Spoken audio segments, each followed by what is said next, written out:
తాకట్టులో ఉన్న బంగారాన్ని విడిపించి ఆ రోజు ఆన్లైన్ రేటుకే మేము కొంటాం. Sharma gold company. నమస్తే అండి జయప్రద గారు. నమస్తే అమ్మా. జయప్రద గారు, వివిధ రాశులు గల వారు ఎలా ఉంటారు, వాళ్ళ లక్షణాలు ఏంటి, అండ్ వాళ్ళు ఏం చేస్తే మంచిది, చక్కటి పరిష్కార మార్గాలు మనం అన్ని రాశుల గురించి మాట్లాడుతున్నాం కాబట్టి ఇప్పుడు మనం వృశ్చిక రాశి గురించి తెలుసుకుందామండి. తప్పకుండా. వృశ్చిక రాశి గల వారి లక్షణాలు ఎలా ఉంటాయి, రైట్, వాళ్ళు ఏం చేస్తే మంచిది తెలియచేస్తారా? తప్పకుండా. వృశ్చిక రాశి అంటేనే చాలా కష్టజీవులని అర్థం అన్నమాట. వీళ్ళు బాగా కష్టపడుతుంటారు, కానీ వీళ్ళు తగిన ఫలితాలు రావు వాళ్ళకి. అంతే, బాగా కష్టపడతారు. వీళ్ళ మాటలు చాలా చక్కగా ఉంటాయి, వాళ్ళ మాట స్వరం చాలా బాగుంటుంది. అంటే అందరికి కళ్ళు బాగుంటాయి అని చెప్పాను. సౌత్ ఇండియాలోనే అతి తక్కువ ధరలకి రత్నాలను అందించే ఏకైక సంస్థ 6JVR. కానీ ఒకల్స్ చాలా బాగుంటాయి. అంటే గొంతు చాలా స్పష్టంగా నీట్గా, ఆ వాయిస్ వింటే ఒక వైబ్రేషన్ లాగా వినాలనిపిస్తుంది. చాలా చక్కగా మాట్లాడతారు. ఆ మాటలు వింటే పెద్దవాళ్ళగా కనిపిస్తారు, మనుషులు చూస్తే సామాన్యంగా కలరు. అంటే వాళ్ళు మాట్లాడినప్పుడు అమ్మ వీళ్ళు ఎవరో ఏ రేంజ్లో ఉన్నారో అని అనుకుంటాం. వాళ్ళు చూసినప్పటికీ ఏంటి ఈ మాట్లాడింది మీరేనా అంటే అవును నేనే మాట్లాడానంటే అప్పుడు మాట్లాడితే అమ్మో ఈ వాయిస్ నాకు గుర్తు కరెక్ట్ అని చేసి. సో వీళ్ళ వాయిస్ని ఇప్పుడు మర్చిపోలేము అనమాట. అసలు అలాంటి వాయిస్ గల వాళ్ళు అనమాట వీళ్ళు చాలా చెప్పాలంటే చండశాసనులు, చాలా నిజాయితీ పరులు. అంటే ఒక పని అలానే చేయాలని క్రమశిక్షణ కలిగిన వాళ్ళు. సో ఇంట్లో అయినా బయట అయినా వీళ్ళతో చుట్టుపక్కల ఉన్నందరికీ ఒక విధమైన టెర్రర్. ఓకే, అంటే ఒక స్ట్రిక్ట్ చాలా స్ట్రిక్ట్ అన్న. ఒక పని ఇలా చేయాలి అంటే అది అలాగే చేయాలి.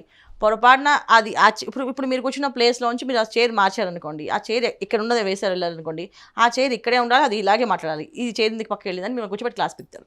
సో మళ్ళీ మీరు ఆ పని చేయకుండా మళ్ళీ నెక్స్ట్ టైం ఆ క్లాస్ వినే ఓపిక లేకుండా సో అమ్మ వద్దు ఏం చేసేస్తా అని చెప్పే లక్షణం ఎక్కువ. సో కొంచెం చెప్పాలంటే వీళ్ళకి బాగా కోపం ఎక్కువ. మాట్లాడుతూనే వాళ్ళు చెప్తున్నప్పుడే కోపం వచ్చేస్తూ ఉంటుంది.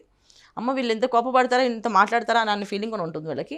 కానీ చాలా మంచి వాళ్ళు, చాలా నిజాయితీ పరులు. ఇక అంటే వృశ్చిక రాశి గలవారు బాస్ అయితే సత్యమే. అడ్మినిషన్గా వాళ్ళు ఉంటే మాత్రం మన ఆఫీస్లో మొత్తం బాస్ చెప్పిన యాజ్ టీజ్ ఆయన చెప్పింది నేను ఇలా చేస్తాను అంతే.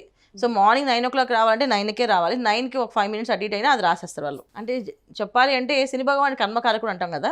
సో వీళ్ళు కొంచెం ఆ లక్షణాలు వీళ్ళకి ఎక్కువగా ఉంటాయి అన్నమాట. సో మన లైవ్లో కనిపించేస్తామాట వీళ్ళు మనకి.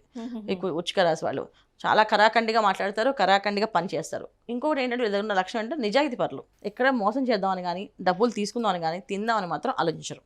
ఏ పని చేసినా నిజాయితీగా చేస్తారు. అందువల్ల వీళ్ళకి మైనస్. అదే వీళ్ళకి ప్లస్, అదే మైనస్ వీళ్ళకి.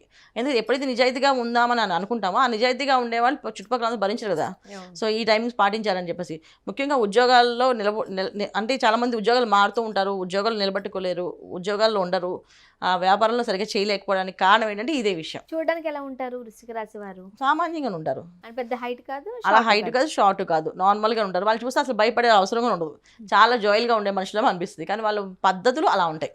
మంచి వాళ్ళే చక్కగా మాట్లాడతారు, అన్ని పనులు చేపిస్తారు. మనకి కష్టం అంటే వాళ్ళ ముందుండి చేస్తారు. ఏ పనైనా ఆ కష్టం మనకు తెలియకుండా వాళ్ళు చేస్తారు, వాళ్ళు హెల్ప్ చేస్తారు.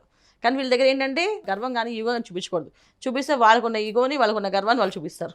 అంత మంచి వాళ్ళు. అంటే వాళ్ళు ముట్టుకోకుండా మనం చక్కగా అన్ని వాళ్ళు చెప్పని చేసామంటే వాళ్ళంత మంచి వాళ్ళు ఎవరు లేరు.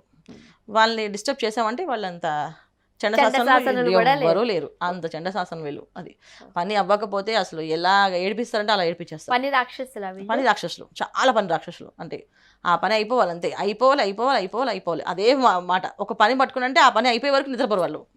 ఎవరు నిద్రపోనీరు. హార్డ్ వర్క్స్, చాలా హార్డ్ వర్క్ చేస్తాను అన్న. ఓకే, సో ఓవరాల్ గా వీళ్ళ లక్షణాలు ఇవి. అవును. ఓకే, స్టడీస్ ఎట్లా ఉంటాయి వీళ్ళకు? చాలా బాగుంటుంది. అసలు ఎక్కడ వీళ్ళు ఒక మాట అనిపించుకోవడానికి ఇష్టం ఉండదు వీళ్ళకి. ఎక్కడ మాట పడరు. ఒకవేళ ఈ పని రాలేదనుకోండి, ఆ ఉద్యోగం మీకు ఇస్తాం కానీ మీకు ఆ పని వస్తుందంటే ఆ పని ఎలా చేయాలో నేర్చుకొని వీళ్ళు నెక్స్ట్ డే మార్నింగ్ కల్లా ఆ పని చేసేస్తారు వాళ్ళు పర్ఫెక్ట్గా. అంటే అంత గుడ్ స్టూడెంట్స్ అనమాట వీళ్ళు.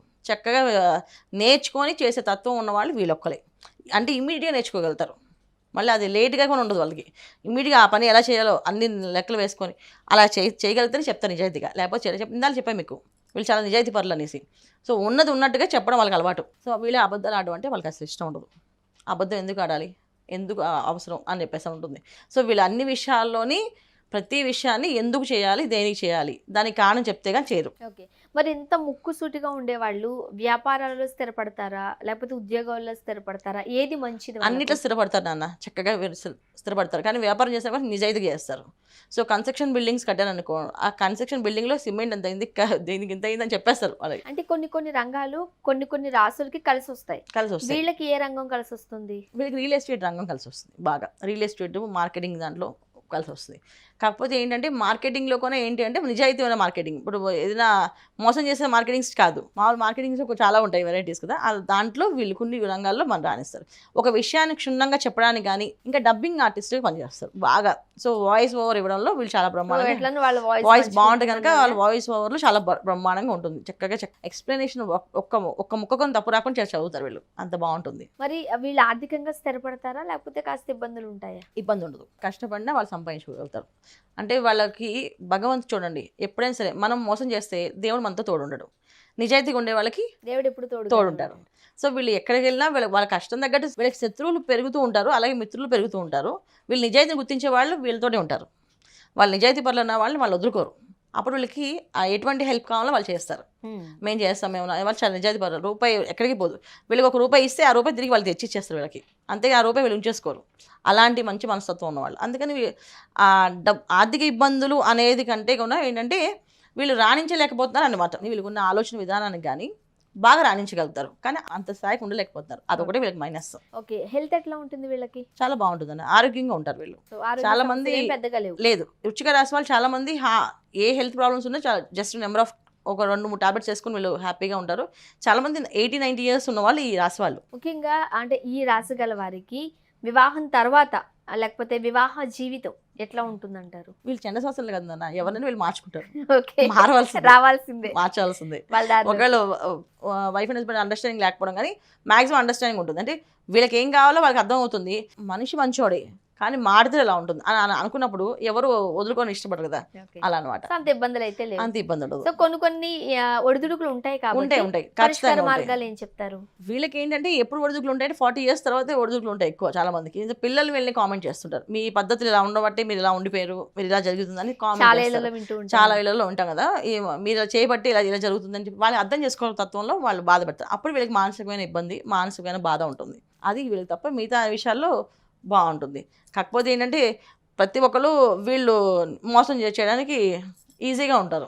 చెప్పారు కాబట్టి అంటే మరి పరిష్కార మార్గం ఏంటి? అరుణాచల ఈశ్వరుని దర్శనం చేసుకున్నారా? అరుణాచల క్షేత్రాన్ని దర్శనం చేసుకోవడం. ఏంటంటే వీళ్ళు ఏంటంటే వీళ్ళ పద్ధతి ఎలా ఉంటుందంటే భగవంతుడి దగ్గరికి వెళ్ళమన్నా అనుకోండి, ఇంట్లో దేవుడు కదా అని అడుగుతారు. ఇంట్లో ఉన్న ఆయన దేవుడే కదా, మరి దేవుడు ఉన్నారే కదా ఇంట్లో పెట్టుకున్నా, మీరు ఈయనే అక్కడ ఉన్నారు, ఇక్కడ ఉన్నది ఆయనే, ఎందుకు వెళ్ళాలి అంటే రద్దీగా వెళ్ళడం కానీ ఒక డబ్బులు ₹10 ఖర్చు పెట్టి అంత ఖర్చు పెట్టి చేయించుకోవడం కానీ ఇష్టం ఉండదు. సేవలు ఇప్పుడు ఈ స్వామివారికి ఈ సేవ చేయమని అనుకోండి, ఆ స్వామివారు ఆ సేవ చేస్తేనే మన మాట వింటాడా లేకపోతే నా గోడు వింటా ఆయన అని అడుగుతారు. సో డెఫినెట్గా అందుకని మనం వీళ్ళకి పర్టికులర్గా ఇలా చేయని చెప్పను, నేను అరుణాచల క్షేత్రాన్ని వెళ్ళి దర్శనం చేసుకుని రమ్మని చెప్తాను అంతే. ఓకే, సో పూజలు అంటేనే దర్శనం వెళ్ళి చేసుకుని వస్తే సరిపోతుంది అంతే, దర్శనం చేసుకుని రావచ్చు. మరి వృశ్చిక రాశి గలవారు ఎటువంటి కలర్స్ వాడితే మంచిది, లక్కీ నంబర్ ఏంటి, ఏ వారం అయితే కలిసి వస్తుంది? డెఫినెట్గా వృశ్చిక రాశి వాళ్ళకి చక్కగా మంగళవారం బాగా కలిసి వస్తుంది వీళ్ళకి. తర్వాత రెడ్ కలర్ బాగుంటుంది వీళ్ళకి, రెడ్ కలర్ వాడచ్చు. తర్వాత ఇంకా వైట్ కలర్ కూడా వాడుకోవచ్చు, ఇబ్బంది ఏం లేదు. ఇంకా చెప్పాలి అంటే ఎల్లో కలర్ ఇంకా బాగా కలిసి వస్తుంది, ఓకే సూపర్గా కలిసి వస్తుంది, అది కూడా. సో ఈ కలర్స్ వాడచ్చు. సో వివిధ రాశులు గలవారు ఎలా ఉంటారు, వాళ్ళ లక్షణాలు, పరిష్కార మార్గాలు సూచిస్తున్నారు.